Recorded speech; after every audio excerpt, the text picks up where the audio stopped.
Hello everyone, in that video we are going to cover unit number 5 of your computer networks and security for your tomorrow's and some examination. ठीक है, इस video के अंदर हम पूरा unit number 5 cover करेंगे और अगर पॉसिबल हुआ तो न्यूमेरिकल्स भी उसके अंदर ही कवर कर लेंगे और अगर यहाँ पे न्यूमेरिकल्स पॉसिबल नहीं हुए तो हम इसके अगले लेक्चर के अंदर जो तुम्हारे numericals point of the view है या फिर जो पीवाईक्यूज है उसको भी कवर कर लेंगे. ठीक है, and if you want more thing you can comment out.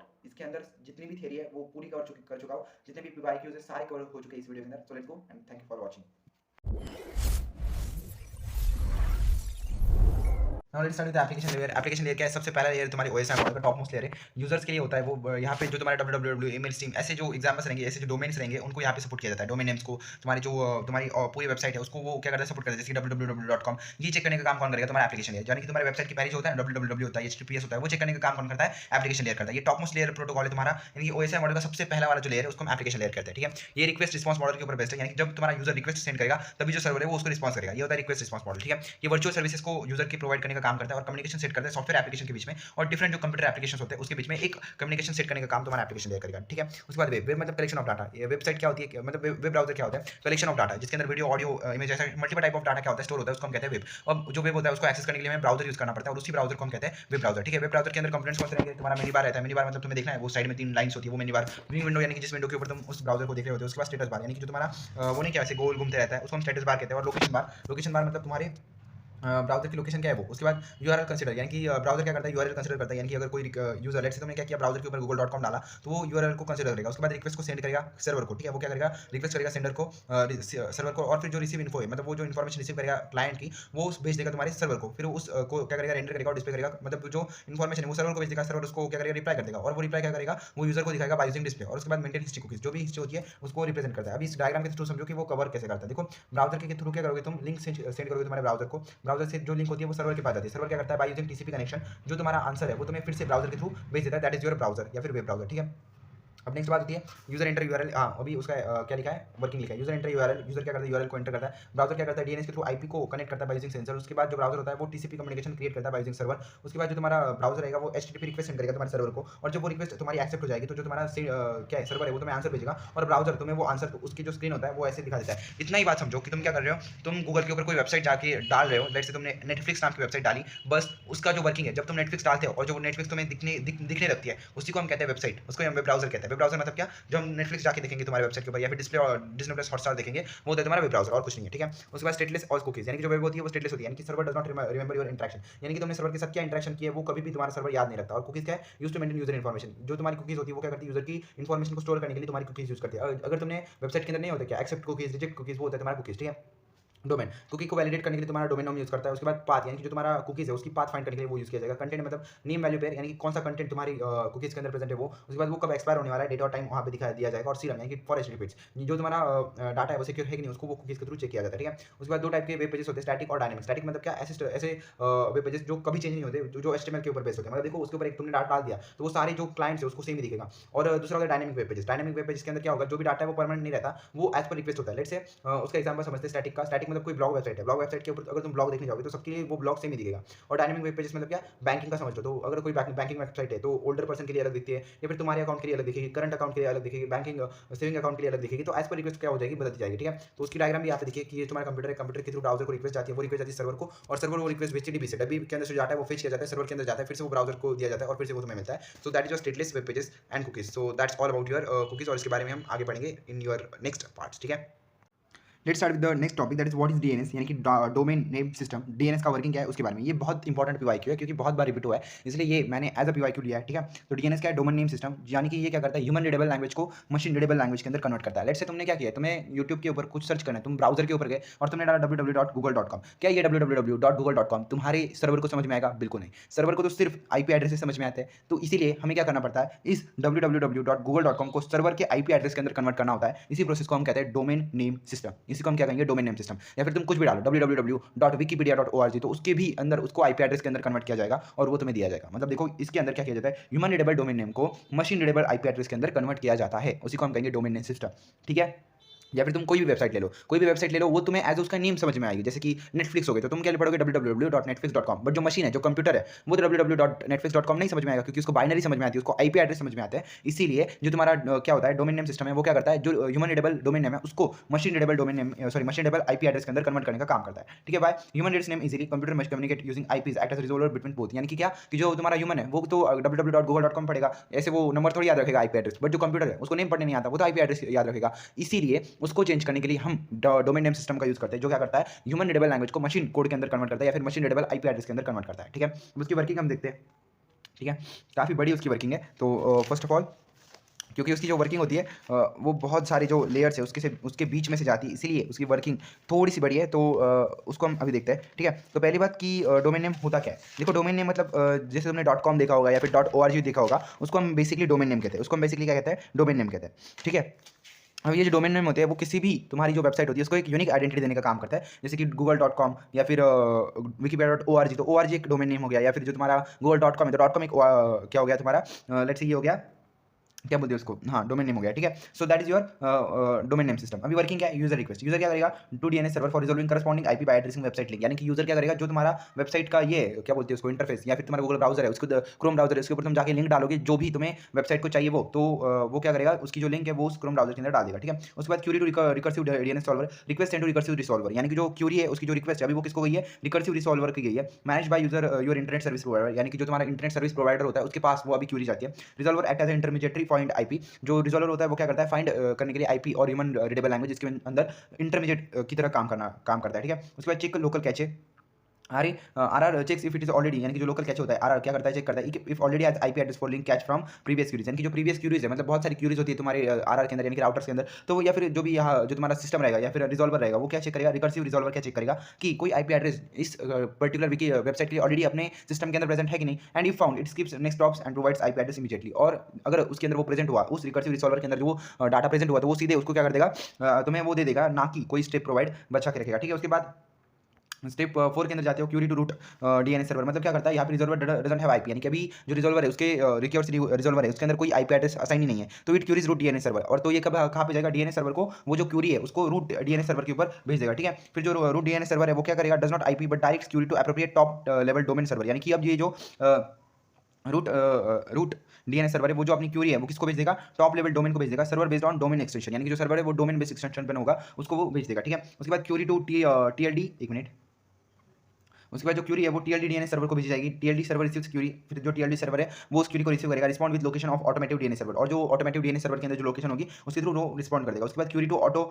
रिएटिव DNS server, यानी कि जो रिसीव क्यूरी होगी वो क्यूरी अभी उसको मिल चुकी है, वो जो store actual IP address with domain name, यानी कि अभी वो जो वेबसाइट है उसका actual domain name with the name उसको वो क्या स्टोर कर लेगी। ठीक है, उसके बाद वो क्या कर दी, ब्राउजर को रिस्पॉन्स कर देगी, DNS server response to with an IP of link, यानी कि उस आईपी एड्रेस के साथ उस लिंक को वो क्या कर देगा, ब्राउजर से रिएक्ट कर देगा। उसके बाद जो रिकर्सिव रिजॉल्वर है वो क्या करेगा, caches this response for the request and sends back to the browser. यानी कि जो रिकर्सिव रिजॉल्वर है वो क्या करेगा, उस जो आईपी है उसको अपने अंदर फिर से स्टोर कर लेगा और जो भी रिक्वेस्ट है उसको सेंड कर देगा आगे फॉर द ब्राउजर के लिए। ठीक है, उसके बाद एक्सेसिंग वेबसाइट, यानी कि अभी browser uses obtain IP address to establish connection, यानी कि जो आईपी एड्रेस हमें मिला है उसको क्या करेगा, ब्राउजर यूज कर लेगा ताकि वो आगे उसको यूज कर सके, और load all content of the website, और जो वेबसाइट है उसकी जो सारा कंटेंट है वो क्या करेगा, यहाँ पे लोड कर देगा। ठीक है, अब इसका एडवांटेज क्या है, इजी टू रिमेंबर नेम्स। देखो अभी google.com तुम इजीली याद रख सकते हो, बट 1234.com ऐसे तो तुम याद नहीं रख पाओगे, है ना। स्केलेबिलिटी इसकी ज़्यादा है, उसके बाद ये एफिशिएंटली वर्क करता है, इसकी स्पीड भी बहुत ज़्यादा होती है, सिक्योरिटी भी यहाँ पे हमें हाई लेवल की मिलती है, और लो डिस्ट्रीब्यूशन, यानी कि जो आईपी एड्रेस है उसका भी लो डिस्ट्रीब्यूशन हो जाता है यहाँ पे। उसके बाद प्लेटफॉर्म इंडिपेंडेंस, यानी कि ये प्लेटफॉर्म इंडिपेंडेंस रहेगी। अगर अलग अलग ब्राउजर्स रहते हैं, लेट्स से क्रोम ब्राउजर है, एज ब्राउजर है, फायरफॉक्स ब्राउजर है, तो इसके लिए तो अलग अलग आईपी देना पड़ता है गूगल के लिए, बट ऐसे नहीं है, गूगल के लिए अभी एक ही सिस्टम है, एक ही नाम है,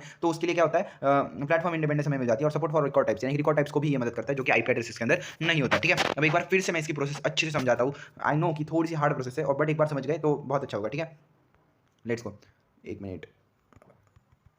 ठीक है, now let's start with the most important topic, that is your file transfer protocol. ये भी तुम्हारा पीवाईक्यू है, क्योंकि मैं ये तुम्हें प्रीवियस ईयर क्वेश्चन पेपर जो मैंने सॉल्व किया उसी से पढ़ा रहा हूँ, इसलिए। ठीक है, तो एफटीपी क्या है, एक फाइल ट्रांसफर प्रोटोकॉल है जो कि ट्रांसफरिंग फाइल्स, यानी कि जो फाइल्स है, कोई भी फाइल होगी, टेक्स्ट फाइल हो गई या फिर कोई कोड फाइल होगी, उसको ट्रांसमिशन करने के लिए, ट्रांसफर करने के लिए यूज की जाती है एज ए क्लाइंट और server over TCP IP model. ठीक है, ये टीसीपी के ऊपर वर्क करता है, ना कि यूडीटी के ऊपर। इसके अंदर दो प्रोसेस होंगी, यानी कि डीटीपी डाटा ट्रांसफर प्रोसेस, और दूसरी होती है पीआई प्रोटोकॉल इंटरप्रेटर, जो हम आगे पढ़ेंगे। ठीक है, यहाँ पे data and command to be manage यहाँ पे यूज की जाती है। ठीक है, मतलब फाइल ट्रांसफर प्रोटोकॉल क्या, सिंपली जो हम फाइल ट्रांसफर के लिए जो प्रोटोकॉल यूज करते हैं उसको हम फाइल ट्रांसफर प्रोटोकॉल कहते हैं। ठीक है, अब देखो इसके अंदर दो पोर्ट्स रहेंगे, पोर्ट 21 एंड पोर्ट 20। पोर्ट 20 के लिए क्या होता है, कंट्रोल, यानी कि जो भी कमांड होता है उसको ये ऑथेंटिकेशन करने का काम करता है, और पोर्ट 20 पे क्या करता है, एक्चुअल जो डाटा फाइल्स है उसको ट्रांसफर करने का काम हम इन दो पोर्ट्स के ऊपर करते रहते हैं, ठीक है। अब इसकी वर्किंग क्या है, client connects to FTP server, जो क्लाइंट होगा वो क्या करेगा, एफटीपी सर्वर को कनेक्ट करेगा, वो क्या करेगा, एफटीपी सर्वर को कनेक्ट करेगा। उसके बाद और जो पोर्ट नंबर कौन सा रहेगा उस वक्त 21, किस नंबर पे, पोर्ट पे 21 नंबर के पोर्ट पे जो तुम्हारा क्लाइंट है उसको वो कनेक्ट कर देगा। ऑथेंटिकेशन वो करेगा, user provides user name and password, हाँ ठीक है। तो यूजर क्या करेगा यहाँ पे, यूजर नेम और पासवर्ड प्रोवाइड करेगा, जिससे वो क्या करेगा, ऑथेंटिकेशन कर लेगा, ठीक है, एफटीपी। उसके बाद कमांड चैनल यानी कि ऑन पोर्ट 21 पोर्ट के अंदर क्या होगा,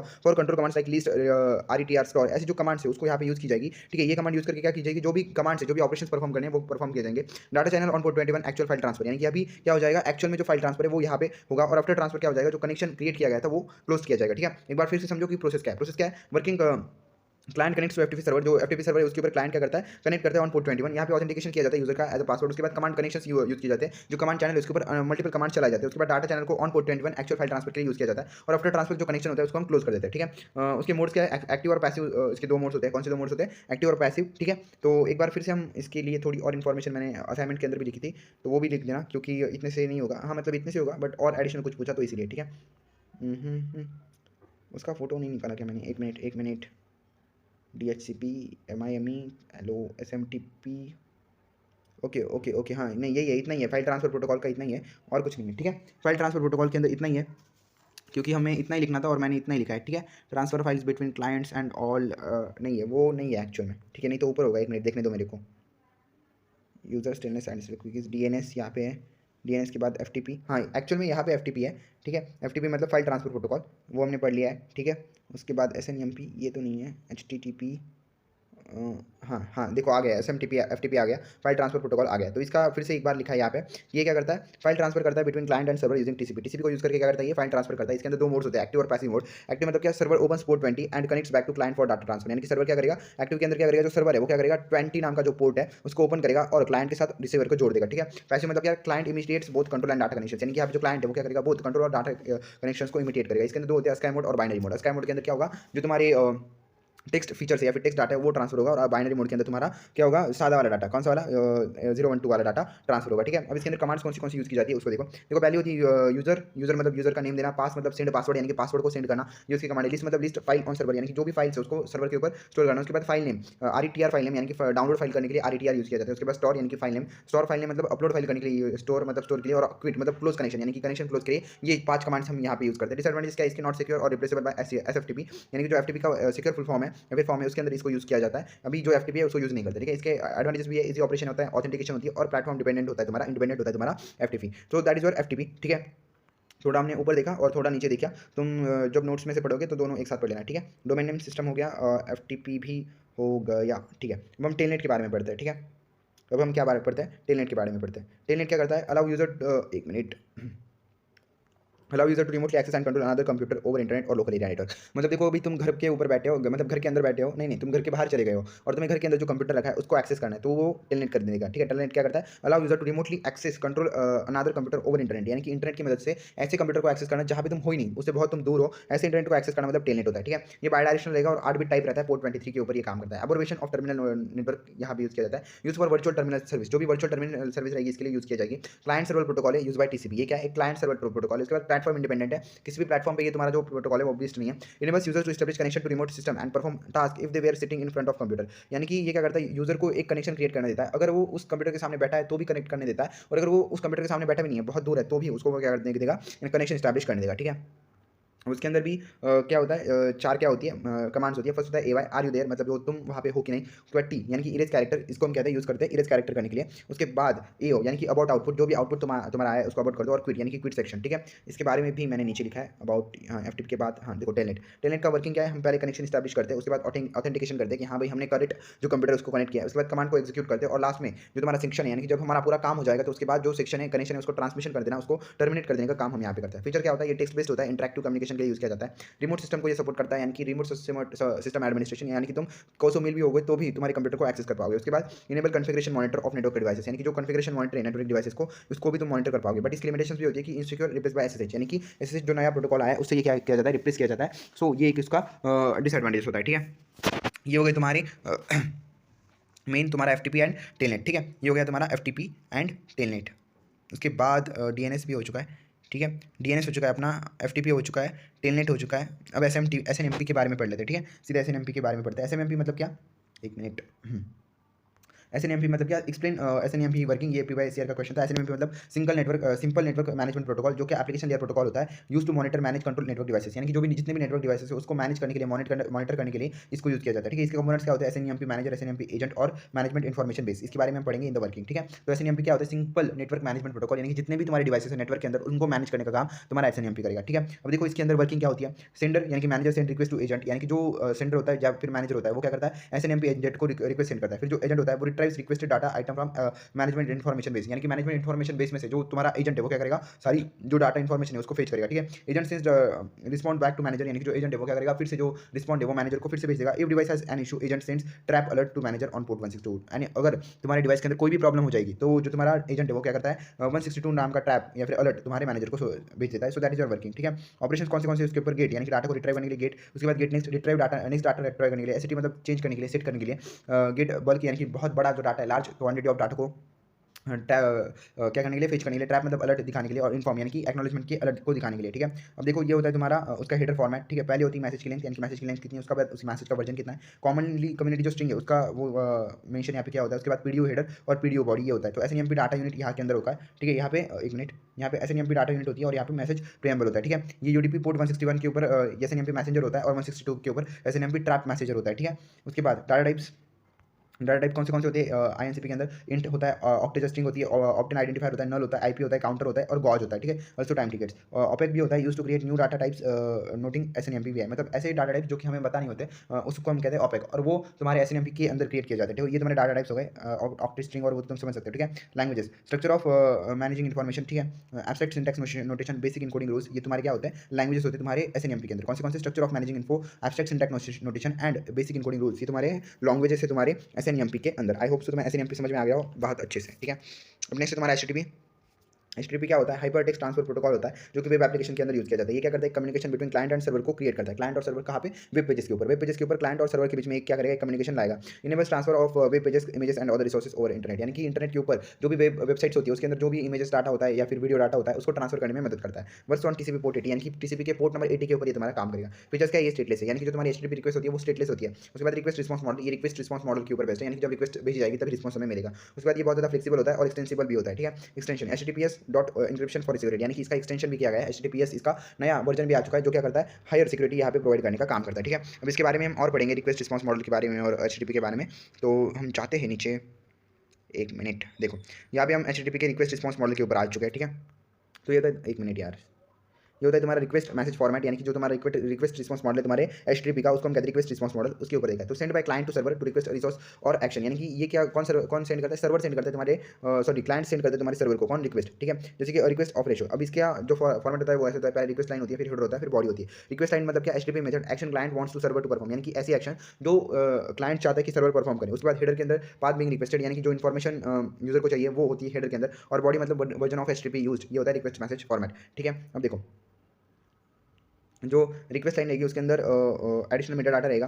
होस्ट मतलब क्या, domain of server request is being send, यानी कि यहाँ पे भी जो डोमेन ऑफ रिक्वेस्ट है वो सेंड की जाएगी। यहाँ पे यूजर एजेंट भी रहता है, यानी कि इन्फॉर्मेशन अबाउट क्लाइंट, यानी कि जो क्लाइंट रहेगा उसकी इन्फॉर्मेशन भी हेडर के अंदर रहेगी। एक्सेप्ट यानी कि मीडिया डाटा क्लाइंट वांट, ये सब क्या रहेगा, हेडर रहेगा। और बॉडी के अंदर क्या रहता है, ऑप्शनल पार्ट रहता है जिसकी पोस्ट पुट रिक्वेस्ट या फिर सबमिट इन्फॉर्मेशन, ऐसा मल्टीपल डाटा तुम्हारे इसके अंदर रहता है। उसके बाद रिस्पॉन्स मैसेज, यानी कि जो सर्वर भेजेगा तुम्हारे क्लाइंट को। ठीक है, कंटेंट रिसोर्सेज, एरर मैसेज या फिर एचटीटीपी वर्जन रहेगा। रिस्पॉन्स लाइन मतलब क्या, इसके अंदर एचटीटीपी वर्जन रहता है, स्टेटस कोड रहेगा, स्टेटस मैसेज रहेगा। हेडर के अंदर क्या रहेगा, कंटेंट टाइप, कंटेंट की लेंथ क्या है, सर्वर क्या एडिट क्या है, ये तुम्हारा हेडर कंसीडर करेगा। और बॉडी के अंदर जो एक्चुअल कंटेंट होता है जो सर्वर सेंड करना चाहते हैं क्लाइंट को, वो होता है तुम्हारा एचटीटीपी के रिस्पॉन्स मैसेज के अंदर। ठीक है, अब देखो इसके अंदर दो टाइप्स होते हैं एचटीटीपी के अंदर, persistent HTTP and new persistent HTTP. TCP connection per request and single for multiple request, यानी कि टीसीपी कनेक्शन मल्टीपल रिक्वेस्ट के लिए जो यूज किया जाता है, मतलब TCP connection per request and single for multiple request, यानी कि एक ही रिक्वेस्ट सेंड की जाएगी मल्टीपल रिक्वेस्ट के लिए। New TCP connection per request, यानी कि हर रिक्वेस्ट के लिए नई रिक्वेस्ट नॉन पर्सिस्टेंट के अंदर, और पर्सिस्टेंट के अंदर एक ही रिक्वेस्ट के अंदर मल्टीपल काम किए जाते हैं, और नॉन पर्सिस्टेंट के अंदर एक ही रिक्वेस्ट के अंदर एक ही काम किया जाएगा, ये होता है नॉन पर्सिस्टेंट। इसकी एफिशिएंसी हाई रहेगी, इसकी लो रहेगी। इसके अंदर मोर ओवरहेड रहता है, इसके अंदर लेस होता है। ये लो लेटेंसी देती है, ये मोर देती है, क्योंकि इसके अंदर सेंटर प्लस टियर डाउन होता है, तो उसकी वजह से यहाँ पे एचटीटीपी वर्जन 1.1 यूज किया जाता है, और यहाँ पे 1.0, यानी कि जो नॉन पर्सिस्टेंट एचटीटीपी था वो पुराना वाला वर्जन है। ठीक है, यहाँ पे page with multiple objects use किए जाते हैं, और यहाँ पे सिंपल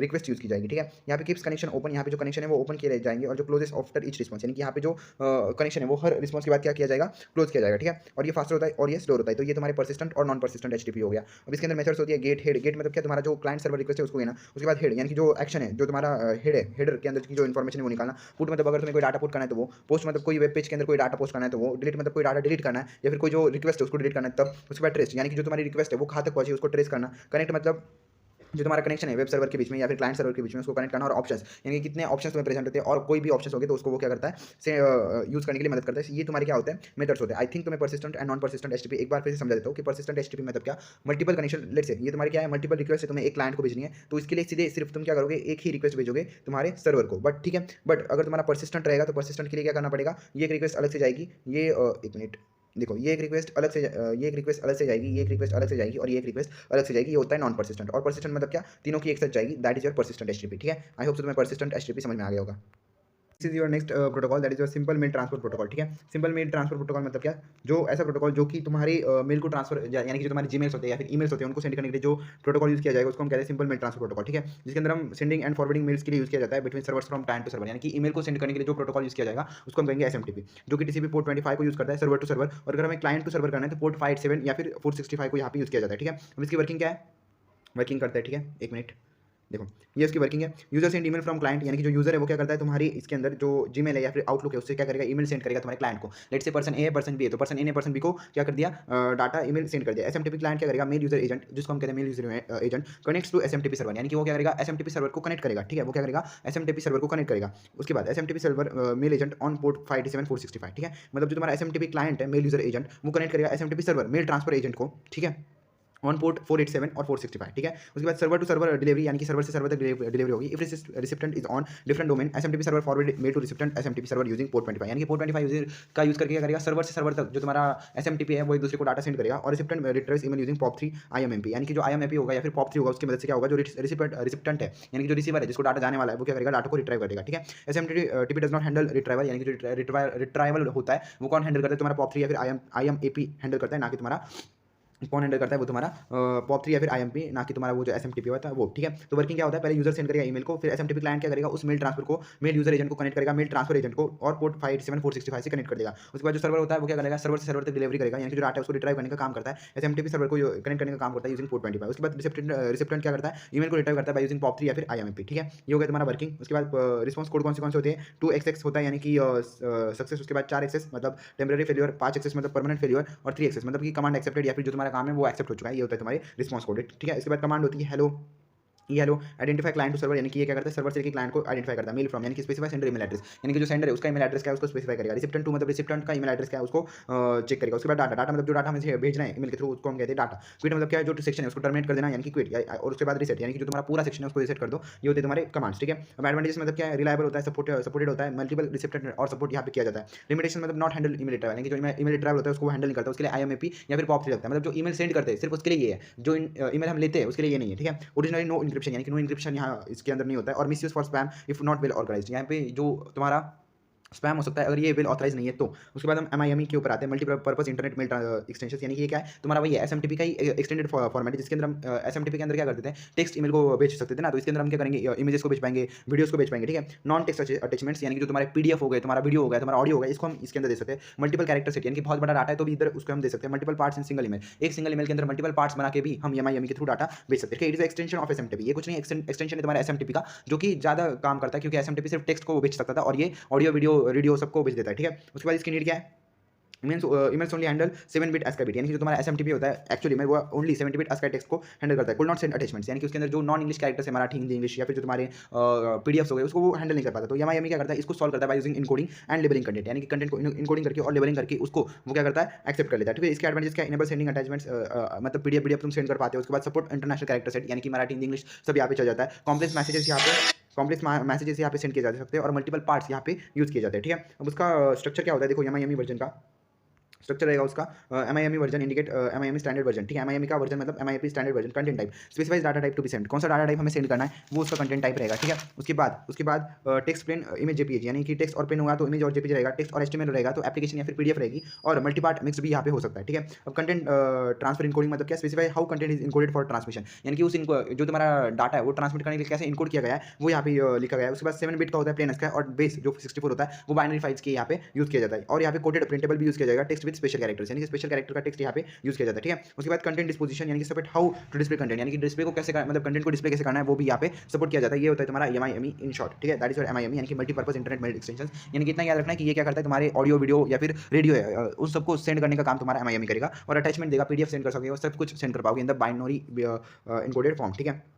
स्ट्रक्चर भी हमने देखी है कि उसका स्ट्रक्चर क्या होता है। पहले होता है MIME वर्जन, उसके बाद कंटेंट टाइप किस टाइप का कंटेंट है, अगर टेक्स्ट और प्लेन हुआ, इमेज या फिर JPG है, टेक्स्ट HTML है, एप्लीकेशन PDF है, मल्टीपार्ट मिक्स्ड है, या फिर कंटेंट मतलब इनकोडिंग कैसे किया तुमने कंटेंट की। उसके बाद कंटेंट डिस्पोजिशन कैसे किया, मतलब हाउ टू डिस्प्ले कंटेंट को डिस्प्ले कैसे किया। उसके बाद DHCP क्या है, DHCP मतलब क्या, डायनामिक होस्ट कंट्रोल प्रोटोकॉल, यानी कि work on client server model automatically assign IP address to device present in network, यानी कि नेटवर्क के अंदर जितने भी डिवाइसेस रहेंगे उसको ऑटोमेटिकली ये क्या कर देगा, IP एड्रेस असाइन करेगा, ऑटोमेटिकली असाइन IP एड्रेसेस को असाइन कर देता है, और simplifies network management by limiting need for manual IP configuration, यानी कि DHCP क्या करेगा, ऑटोमेटिकली IP असाइन कर देता है, तो उसकी वजह से क्या होता है, बहुत ईजी काम हो जाता है, क्योंकि हमें IP को खुद से असाइन करने की जरूरत नहीं पड़ती, ठीक है। उसके बाद नीड क्या है, private IPs in non routable, because यानी कि जो प्राइवेट IPs होते हैं वो नॉन राउटेबल होते हैं, they work only with in local network, यानी कि वो क्या करते हैं, सिर्फ लोकल नेटवर्क के साथ काम करते हैं। That can be use in excess devices, यानी कि उसको हम एक्सेस डिवाइसेस को एक्सेस करने के लिए यूज नहीं कर सकते, और नेटवर्क इंक्लूडिंग नेटवर्क ये भी हम इसको यूज करना चाहते हैं, तो इसीलिए इसकी नीड पड़ती है। देखो मतलब जो प्राइवेट IPs होते हैं ना वो सिर्फ लोकल एरिया के लिए काम करते हैं, वो बाहर जाके काम नहीं करते इंटरनेट के लिए, तो उसको यूज करने के लिए हमें इसकी जरूरत पड़ती है, ठीक है ना। नेक्स्ट वर्किंग क्या होता है, उसके अंदर थोड़ी सी बड़ी वर्किंग है, तो मैं फास्ट फॉरवर्ड उसको करूंगा। 4 इसके अंदर होती है। पहली तो होती है हमारी DHCP डिस्कवर मतलब क्या, when new device connect to network, यानी कि तुम्हारा नया डिवाइस तुम्हारे नेटवर्क को कनेक्ट हुआ है, फिर जो वो क्या करेगा, ब्रॉडकास्ट करेगा DD मैसेज को, यानी कि DHCP डिस्कवर मैसेज को करेगा, तो DHCP सर्वर वो मैसेज क्या करेगा, फाइंड करेगा, और उससे थ्रू क्या करेगा, this is sent to because device doesn't it have an IP, यानी कि जो नया डिवाइस तुम्हारे नेटवर्क के अंदर आया है उसको कोई IP नहीं होता, इसलिए क्या करता है, तुम्हारा जो डिवाइस है उसको एक DHCP डिस्कवर रिक्वेस्ट भेजी जाती है, और वो रिक्वेस्ट चेक करके वो क्या करेगा, उसको IP असाइन करने का काम करेगा, ठीक है। उसके बाद DHCP ऑफर, यानी कि DHCP सर्वर क्या करेगा, DHCP सर्वर क्या करेगा, और नेटवर्क रिसीव्स DD रिक्वेस्ट, यानी कि DD रिक्वेस्ट, यानी कि जो तुम्हारी DHCP डिस्कवर रिक्वेस्ट है उसको वो एक्सेप्ट करेगा, या मतलब रिसीव करेगा। रिस्पॉन्स विद DO मैसेज, यानी कि एक DO मैसेज रहेगा, DHCP ऑफर मैसेज जो रहेगा उसके थ्रू उसको वो क्या करेगा, रिस्पॉन्ड करेगा, ठीक है। Message contain available IP subnet mask, यानी कि जो भी अवेलेबल IP सबनेट मास्क है उसको वो क्या करेगा, कन्फिगर करेगा, या फिर अवेलेबल जो भी IP सबनेट मास्क होते हैं उसको वो कन्फिगर कर देने का काम करेगा, ठीक है। उसके बाद DHCP रिक्वेस्ट मतलब क्या, client has selected specific server offer, यानी कि जो क्लाइंट रहेगा उसकी जो स्पेसिफिक सर्वर ऑफर रहेगी उसको सिलेक्ट कर देगा, ठीक है। Client replies with DHCP request, यानी कि जो क्लाइंट करेगा वो DHCP रिक्वेस्ट के साथ उसको वो क्या कर देगा, रिप्लाई कर देगा to indicate acceptance of IP offer, यानी कि IP ऑफर के लिए जो भी रिप्लाई होता है वो DHCP रिक्वेस्ट कर देगी, ठीक है। उसके बाद तुम्हारा लास्ट होता है DHCP पैक, यानी कि DHCP सर्वर क्या करेगा, रिस्पॉन्स विद DD मैसेज, यानी कि जो तुम्हारा DHCP सर्वर है वो एट द DD मैसेज के साथ तुम्हारी पूरी प्रोसेस को क्या कर देगा, मैसेज कर देगा। Officially assign IP address to client, यानी कि जो ऑफिशियली जो नया नेटवर्क डिवाइस आया है उसको वो क्या कर देगा, IP एड्रेस कैसे असाइन कर देगा। Client can now use IP, यानी कि जो तुम्हारा नया नेटवर्क डिवाइस तुम्हारे नेटवर्क के अंदर आया है वो अभी IP एड्रेस को असाइन यूज कर पाएगा, ठीक है। तो ये होती है तुम्हारी 4 स्टेप्स। एक बार फिर से इन शॉर्ट बोलते हैं फास्ट फॉरवर्ड, क्योंकि अभी एग्जाम कल ही है तो फास्ट ही करना पड़ेगा, ठीक है। तो DHCP सर्वर मतलब क्या, न्यू डिवाइस कनेक्ट किया जाएगा नेटवर्क को, तो वहाँ पे DHCP डिस्कवर रिक्वेस्ट भेजी जाएगी DHCP सर्वर को, ठीक है। उसके बाद DHCP ऑफर मतलब क्या, जब वो रिसीव तुम्हारे DHCP सर्वर के पास चली जाएगी तो वो एक DHCP ऑफर के मैसेज से उसको क्या करेगा, रिप्लाई करेगा, जो मैसेज क्या करेगा, जो IP रहेगा, सबनेट मास्क रहेगा, जो भी अवेलेबल है वो उसको भेज देगा, ठीक है। उसके बाद DHCP रिक्वेस्ट क्या करेगी, client has selected specific server offer, यानी कि जो सर्वर ने ऑफर की है वो क्लाइंट एक्सेप्ट कर लेगा और उसको रिप्लाई करेगा एज अ DHCP रिक्वेस्ट, ठीक है। और जब वो DHCP रिक्वेस्ट वो सर्वर के पास चली जाएगी तो वो एक्सेप्ट करेगा और उसको DHCP पैक मैसेज भेज देगा, यानी कि जो क्लाइंट है अब उसको नया जो IP है वो असाइन हो चुका है, ठीक है। अब इसके एडवांटेजेस डिसएडवांटेजेस क्या है, तो पहली बात तो इसके कंपोनेंट्स क्या होते हैं, DHCP client, DHCP server, lease, DHCP relay, IP address pool, subnet mask और गेटवे, ये उसके क्या होते हैं, कंपोनेंट्स होते हैं। अब इसके एडवांटेजेस क्या है, centralize management of IP, ease of adding new client to network, और use of IP reduce total number of IP that are required, यानी कि टोटल नंबर ऑफ IPs भी यहाँ पे कम लगते हैं। सो that is your entire DHCP, यानी कि डायरेक्ट होस्ट कंट्रोल प्रोटोकॉल।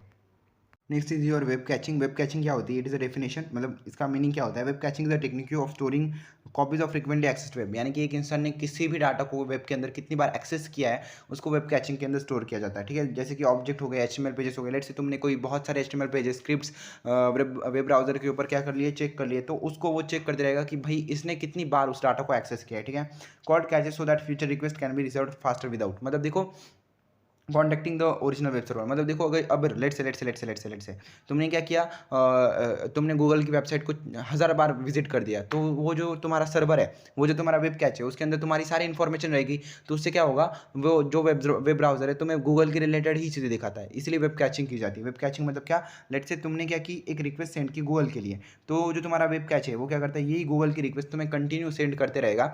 यानी कि जब भी तुम नई रिक्वेस्ट सेंड करोगे गूगल के लिए, तो वो फिर से इस वेब सर्वर को कनेक्ट नहीं करेगा, वो इसी से ही तुम्हें क्या कर देगा, उस गूगल के पास लेके जाएगा। तो वो होता है तुम्हारा वेब कैचिंग। ठीक है। अब इसके बाद वर्किंग क्या होता है, client send an HTTP request to an web object, web project के लिए वो क्या करेगा, HTTP रिक्वेस्ट सेंड करेगा। उसके बाद cache checks whether request object is present, यानी कि उस कैचे के अंदर, वेब कैचे के अंदर जो तुम्हारी रिक्वेस्ट है वो प्रेजेंट है कि नहीं वो चेक करेगा। If the object is found cache hit, यानी कि अगर तुम्हारी जो रिक्वेस्ट है वो उस कैचे के अंदर प्रेजेंट हो गई, तो कैचे डायरेक्टली तुम्हें उस रिक्वेस्ट के पास सेंड कर देगा। और अगर वो उसके अंदर नहीं हुई, तो कैचे क्या करेगा, उसको सर्वर के पास भेजेगा और सर्वर से वो रिक्वेस्ट असाइन होगी। मतलब लेट से यहाँ पे क्या है, तुम्हारा सर्वर है, यहाँ पे तुम्हारा कैचे है और यहाँ पे तुम हो, तो तुमने एक चीज़ को बहुत बार देखा है, तो वो कैचे के अंदर स्टोर हो जाएगी, तो कैचे वहीं से तुम्हें मैसेज कर सकते हैं। बट अगर कोई चीज़ कैचे के अंदर नहीं है, तो वो फिर कहाँ पे जाती है, कैचे के थ्रू सर्वर के अंदर चली जाती है। ठीक है, ये हो गया तुम्हारा प्रोसेस। ठीक है। उसके बाद server sends the object to cache, यानी कि जो सर्वर होता है वो ऑब्जेक्ट कैचे को सेंड करता है और कैचे उसकी कॉपी तुम्हें एज ए क्लाइंट को सेंड कर देता है। ठीक है। अब टाइप्स क्या क्या होते हैं, ब्राउजर कैचे यानी कि स्टोर एट क्लाइंट साइड, उसके बाद होता है तुम्हारा proxy cache, shared cache by using multiple users, यानी कि मल्टीपल यूजर से जो कैचे शेयर किया जाता है वो होता है प्रॉक्सी कैचे। उसके बाद reverse proxy cache, placed in front of web servers, यानी कि वेब सर्वर के ऊपर मल्टीपल वेब सर्वर को बना के जो कैचे बनता है उसको हम रिवर्स प्रॉक्सी कैचे बनते हैं। और सीडीएन कैचे, यानी कि distributed cache across geographical locations, लेकिन लाइट से इंडिया के लिए एक कैचे रहेगा वैसे वाला। ठीक है। उसके बाद कैचे वैलिडेशन। ठीक है, कैचे वैलिडेशन क्या होता है, web caching uses HTTP headers to maintain cache consistency, यानी कि कैचे कंसिस्टेंसी को मेंटेन करने के लिए HTTP हेडर्स का यूज़ किया जाता है, जिसको हम कॉमन हेडर्स क्या होते हैं, एक्सपायर्स होता है या फिर कैचे कंट्रोल हेडर्स होते हैं, उसको हम यूज़ करते हैं for the cache validation. If modified since if non match server response. ठीक है, ये भी कोई है तुम्हारे हेडर के match, if modified since if non match, ये तुम्हारे HTTP हेडर के टाइप्स है जो कि यहाँ पे यूज़ किए जाते हैं। अब सर्वर का रिस्पॉन्स क्या होता है, कैचेड कॉपी इज वैलिड, यानी कि कैचे के अंदर जो तुम्हारा डाटा है वो वैलिड है, तो वो होती है 305 नॉट मॉडिफाइड, और 200 ओके, मतलब न्यू ऑब्जेक्ट इज सेंड, यानी कि जो तुम्हारा नया ऑब्जेक्ट है वो सर्वर को सेंड किया जाएगा, वो होता है तुम्हारा सर्वर रिस्पॉन्स। यानी कि ये जो क्या है, ये जो तुम्हारा डाटा है वो कैचे के अंदर प्रेजेंट है, और ये क्या है, तुम्हारा डाटा कैचे के अंदर नहीं है, वो सर्वर को भेजा जाएगा। ठीक है। अब इसके एडवांटेजेस क्या है, फास्टर वेब लोडिंग, यानी कि जो तुम्हारा फास्टर वेब पेज लोडिंग होगा, बैंडविड्थ इसकी कम लगेगी और सर्वर लोड भी कम हो जाएगा, और स्केलेबिलिटी भी इसके इंप्रूव हो जाएगी। स्टेल या फिर आउटडेटेड कंटेंट भी यहाँ से निकल जाता है। ठीक है, डिसएडवांटेजेस हो जाते हैं, कंसिस्टेंसी प्रॉब्लम रहती है, या फिर स्टोरेज और सिक्योरिटी इशूज़ भी कैचे की वजह से हमें आ जाते हैं। ठीक है, तो ये होता है तुम्हारा वेब कैचे। वेब कैचे क्या होता है, आई होप तुम्हें समझ में आ गया होगा। अभी हम बढ़ते हैं नए टॉपिक के ऊपर, that is your internet message, एक minute, internet message access protocol, जिसके बारे में हम पढ़ते हैं। इंटरनेट मैसेज एक्सेस प्रोटोकॉल ये क्या है, तुम्हारे एक एप्लीकेशन लेयर प्रोटोकॉल है जो कि ईमेल क्लाइंट्स यूज़ करते हैं to access and manage email stored on a remote mail, यानी कि जो ईमेल है उसको रिमोटली एक्सेस करने के लिए ऑन द रिमोट मेल हम इंटरनेट मैसेज एक्सेस प्रोटोकॉल का यूज़ करते हैं। It allows user to read, organise and manage emails without downloading them permanently to the local system, यानी कि ये क्या करता है, लेट से तुम्हारा जो ईमेल है वो, लेट से तुम्हारा जीमेल है, क्या तुम जीमेल तुम्हारे सिस्टम के अंदर डाउनलोड करते हैं, नहीं, तुम तो जीमेल ऐप के अंदर जाते हो, जीमेल ओपन करके चेक कर लेते हो, वही होता है ये क्या करता है, तुम्हारे जीमेल को ओपनली तुम्हारे एक जीमेल ऐप के ऊपर ओपन करने देता है, ना कि तुम्हारे सिस्टम के ऊपर उसको डाउनलोड करने की कोई ज़रूरत नहीं होती। ये होता है तुम्हारा IMP। वर्किंग क्या है इसकी, IMP देखो, IMP email client connects to email mail server using IMP, यानी कि जो तुम्हारा ईमेल क्लाइंट है वो मेल सर्वर को कनेक्ट करता है बाय यूजिंग IMAP। उसके बाद यूजर ऑथेंटिकेशन परफॉर्म किया जाता है कि वो यूजर अच्छा है कि नहीं। उसके बाद client views email headers to message directly from the server, यानी कि जो क्लाइंट हेडर है उसका चेक किया जाता है और सर्वर को वो सीधे भेज दिया जाता है। Email remain stored on server, यानी कि जो ईमेल है वो उसी सर्वर के ऊपर तब तक प्रेजेंट रहता है, और अगर उसके ऊपर कोई एक्शन लेनी हो, रीड डिलीट मूव, उसको वहाँ पे परफॉर्म किया जाता है, ताकि वो जो डाटा है उसको हम बाकी डिवाइसेस के पास भेज सके। ठीक है, ये होता है तुम्हारा वर्किंग। अब इसके फीचर्स क्या है, emails are stored on server, email को सर्वर के ऊपर स्टोर किया जाएगा, मल्टीपल फोल्डर्स को ये सपोर्ट करेगा, पार्शियल मैसेज को हम डाउनलोड कर सकते हैं यहाँ पे। ठीक है, मल्टीपल डिवाइसेस एक्सेस भी हमें यहाँ पे मिलेगा, और मेंटेन ईमेल स्टेट, यानी कि ईमेल की जो स्टेट है, रीड है कि अनरीड है, वो भी यहाँ पे मेंटेन रहती है। अब इसके अंदर बहुत सारी कमांड्स होती है। पहली तो लॉगिन मतलब तुम्हें पता है लॉगिन क्या करना, सिलेक्ट मतलब मेल बॉक्स, तुम्हें जो मेल बॉक्स है उसको सिलेक्ट करने के लिए यूज़ किया जाता है। फिट मतलब जो तुम्हारा फिश मतलब जो तुम्हारा मैसेज रिट्राइव करना है तब। स्टोर मतलब चेंज मैसेज फ्लैग्स को चेंज करने के लिए तुम्हें ये यूज़ करना पड़ता है। और लॉग आउट यानी क्लोज कनेक्शन को क्लोज करने के लिए यहाँ पे लॉग आउट यूज़ किया जाएगा। अब देखो IMAP पोर्ट्स कौन से होते हैं, पोर्ट नंबर 143 जो कि नॉन सिक्योर होता है, और 993 जो कि SSL और TLS के अंदर यूज़ किया जाता है, जो कि बहुत सिक्योर होता है। ठीक है, अब इसके एडवांटेजेस क्या है, अब इसका एडवांटेजेस है access emails from multiple devices, no data loss if device fail, यानी कि डाटा लॉस भी नहीं होगा। जीमेल तो तुम कहीं पे भी लॉग इन कर सकते हो। सर्वर साइड ईमेल मैनेजमेंट भी यहाँ पे मिलती है और एफिशिएंट बैंडविड्थ भी इसकी यूज़ की जाती है। अब डिसएडवांटेजेस भी क्या रहेंगे? रिक्वायर कंटिन्यूस इंटरनेट कनेक्शन, यानी कि कंटिन्यू इंटरनेट कनेक्शन लगता है, जैसे कि जीमेल के लिए लगता है। पॉप थ्री से क्या है, ये स्लोअर है। पॉप थ्री के बारे में भी पढ़ेंगे। और सर्वर स्टोरेज डिपेंडेंसी भी यहाँ पे होती है। तो सर्वर का भी स्टोरेज होता है ना, जैसे कि तुम्हारे जीमेल के लिए 15 GB का स्टोरेज देता है गूगल वाले, तो अगर वो 15 GB भर गए तो तुम्हें क्या करना पड़ता है, पैसे देने ही पड़ते, तो क्या उसका फायदा, ठीक है। उसके बाद हम पढ़ते हैं पॉप थ्री के बारे में। पॉप थ्री मतलब post office protocol version 3। It is an application layer protocol use by email clients to retrieve emails from a mail server. ये उसका भी काम IMAP की तरह ही है। It downloads emails from the server to the client machine and usually deletes them from the server after retrieval. यानी कि जो यहाँ पे क्या होता है, जो क्लाइंट है, अगर उसने रिसीवर को जो ईमेल है वो सेंड कर दिया है, क्लाइंट से रिसीवर तक ईमेल पहुंच गया, तो जो अभी ईमेल है वो सर्वर से डिलीट हो जाएगा, अब वो सिर्फ रिसीवर साइड पे रहेगा। ये होता है तुम्हारा पॉप थ्री। तो अब वर्किंग क्या होता है, ठीक है, वर्किंग क्या है इसका? Email client connects to email server using POP three, यानी कि जो ईमेल क्या करता है, क्लाइंट कनेक्ट करता है पॉप थ्री को यूजिंग पॉप थ्री, ठीक है। उसके बाद यूजर ऑथेंटिकेशन परफॉर्म की जाती है। Sender sends all pending emails to the client, यानी कि सेंडर क्या करेगा, ईमेल सेंड करेगा टू द क्लाइंट। उसके बाद email are downloaded to local storage, यानी कि जो तुम्हारा ईमेल है वो लोकल स्टोरेज के ऊपर डाउनलोड किया जाएगा। Emails are deleted by the server by default, यानी कि जब वो तुम्हारे लोकल स्टोरेज पे आ जाएगा तब ईमेल उसको बाय डिफॉल्ट डिलीट कर देगा और कनेक्शन क्लोज हो जाएगा आफ्टर रिट्राइवल, यानी कि जो तुम्हारा डाटा है जो तुम्हें मिल चुका है, तो तुम्हारा जो कनेक्शन है वो क्लोज हो चुका है। So that is your pop three, ठीक है। इसके अंदर 3 स्टेट्स होती है, ऑथराइजेशन स्टेट, ट्रांजेक्शन स्टेट और अपडेट स्टेट। ऑथराइजेशन स्टेट के अंदर क्या होगा, तुम्हारा जो यूजर है उसके अंदर ऑथराइजेशन किया जाएगा। उसके बाद ट्रांजेक्शन के अंदर एक्चुअल जो डाटा ट्रांसमिशन है वो किया जाएगा, और अपडेट स्टेट के अंदर जो तुम्हारा सर्वर है उसको अपडेट किया जाएगा। सो that is your pop three states. Pop three के अंदर कमांड्स भी होती है। तो पॉप थ्री की कमांड्स कौन सी है? यूजर, यानी कि यूजर का नेम स्पेसिफाई करो, पास मतलब पासवर्ड बताओ, लिस्ट मतलब जितने भी मैसेज है उसको लिस्ट करो, रिट्राइव मैसेज करो, डिलीट मैसेजेस करो और एंड सेक्शन करो। ये तो तुम खुद से लिख सकते हो इसका नाम पढ़ के, ठीक है, इन्फॉर्मेशन इसकी। उसके बाद पोर्ट थ्री पोर्ट्स, पोर्ट 1110 जो कि पॉप थ्री होता है, नॉन सिक्योर होता है, और पोर्ट 995 जो कि SSL और TLS के अंदर होगा, जो कि बहुत सिक्योर होगा। अब इसका एडवांटेज क्या है? Simple to implement office email process, lower server storage requirement इसके अंदर होती है, और faster for single device user, single device use के लिए बहुत फास्टर होता है, ठीक है। अब इसके डिसएडवांटेजेस भी रहेंगे। डिसएडवांटेजेस क्या रहेंगे? ईमेल स्टोर लोकली ओनली, यानी कि जो ईमेल है वो लोकली स्टोर होगा, ना कि सर्वर के ऊपर। No synchronisation across devices, multiple devices के अक्रॉस यहाँ पे सिंक्रोनाइजेशन नहीं होगा, एक मोबाइल के ऊपर एक ईमेल दिखेगा। उसके बाद लिमिटेड फोल्डर सपोर्ट, यानी कि यहाँ पे फोल्डर सपोर्ट भी बहुत ज़्यादा लिमिटेड है। और risk of data loss if device fail, यानी कि अगर तुम्हारा जो डिवाइस है वो फेल हो गया तो उसका वजह से क्या हो सकता है, डाटा लॉस भी हो सकता है। So that is your pop three protocol, ठीक है। लास्ट वाला है तुम्हारा वेब मेल, जिसको हम पढ़ लेते हैं, उसके बाद हो जाएगा हमारा कंप्लीट, ठीक है। एक minute. Last is your web mail. Web mail मतलब एक सर्विस होती है, ईमेल सर्विस होती है, जो कि यूजर को डाटा या फिर ईमेल सेंड या फिर रिसीव करने में मदद करती है through web browser using HTTPS without the need of dedicated email client application. मतलब ऐसा समझो कि जैसे तुम जीमेल को क्रोम ब्राउजर के ऊपर जैसे यूज करते हो, उसको हम वेब मेल कहते हैं। वेब मेल मतलब क्या, जो तुम्हारा जीमेल है उसको हम क्रोम ब्राउजर के ऊपर यूज कर रहे हैं, तो उसको हम क्या कह सकते हैं, वेब मेल कह सकते हैं, ठीक है। उसकी वर्किंग हम देखते हैं। देखो, वर्किंग के अंदर क्या होगा, user open web browser to access a web mail service, यानी कि यूजर क्या करेगा, एक वेब मेल सर्विस प्रोवाइड करेगा। उसके बाद users log in using user name और पासवर्ड, यानी कि क्रोम के ऊपर तुम जाते हो, जीमेल के ऊपर, तो तुम क्या करते हो, यूजर नेम और पासवर्ड डालते हो। उसके बाद ब्राउजर कम्युनिकेट करेगा बाय यूजिंग HTTP और HTTPS सर्वर। उसके बाद जो वेब मेल इंटरेक्ट होते हैं सर्वर्स यूजिंग SMTP, POP3 या फिर IMAP, किसी की भी मदद से जो सर्वर है उसके थ्रू हम क्या कर देंगे, कॉन्टैक्ट कर देंगे तुम्हारे सर्वर को। उसके बाद emails are displayed by manage through the browser interface, और ब्राउजर इंटरफेस के ऊपर तुम्हारे जो भी ईमेल्स है वो तुम्हें दिख जाएंगे, ठीक है। नेक्स्ट तुम्हारा प्रोटोकॉल्स कौन से यूज़ के होते हैं, तुम्हारा HTTP होता है, SMTP होता है, IMAP होता है, या फिर POP3 होता है तुम्हारे ईमेल्स के अंदर, ठीक है। उसके बाद फीचर्स क्या है तुम्हारे, ब्राउजर बेस्ड एक्सेस होता है, यानी कि ब्राउजर के थ्रू तुम एक्सेस कर सकते हो। उसके बाद इंस्टॉलेशन नहीं लगती उसके ऊपर। ईमेल स्टोर्ड ऑन सर्वर के ऊपर यहाँ पे ईमेल स्टोर रहेंगे, और एक्सेसिबल फ्रॉम एनी डिवाइस, यानी कि किसी भी डिवाइस से तुम इसको क्या कर सकते हो, एक्सेसिबल कर सकते हो। और ये बहुत यूजर फ्रेंडली यहाँ पे इंटरफेस होता है। ये होते हैं उसके फीचर्स। अब इसके एडवांटेजेस और डिसएडवांटेजेस क्या है, प्लेटफॉर्म इंडिपेंडेंट होता है, यानी कि यहाँ पे प्लेटफॉर्म की कोई जरूरत नहीं है। नो लोकल स्टोरेज रिक्वायर्ड, यानी कोई लोकल स्टोरेज की रिक्वायर्ड की जरूरत नहीं है, ब्राउजर के ऊपर ये स्टोर होगा, और इजी एक्सेस रहेगा कहीं से भी, और ऑटोमेटिक अपडेट्स भी रहेंगे, हमें खुद से अपडेट्स करने की जरूरत नहीं है। और यहाँ पे रिक्वायर इंटरनेट कनेक्शन रहेगा, ये एक इसका डिसएडवांटेज है कि हमेशा इसको इंटरनेट लगेगा। उसके बाद सिक्योरिटी रिस्क भी यहाँ पे ज़्यादा रहेगी, क्योंकि पब्लिक कंप्यूटर यहाँ पे यूज होंगे, और लिमिटेड ऑफिस एक्सेस भी यहाँ पे रहेगा। So that is your all web email के बारे में, that is your entire process about web mail. Web मतलब क्या, सिंपली तुम्हारे गूगल क्रोम ब्राउजर के ऊपर तुमने वेब या फिर किसी भी क्रोम ब्राउजर के ऊपर जब तुम ईमेल को लॉगिन करते हो, उसको हम कहते हैं वेब मेल, ठीक है।